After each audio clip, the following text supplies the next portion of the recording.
位在鹿野乡永安村一处民宅内种植的这棵荔枝树，也正逢荔枝的产季，大树上鲜红的果实结实累累。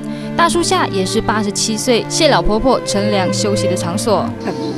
哦，种阮是阮老爸仔种的啦。恁老爸仔种的啊？嘿啦，种伊。啊，你敢有食过伊的奶子？有啊。好食无？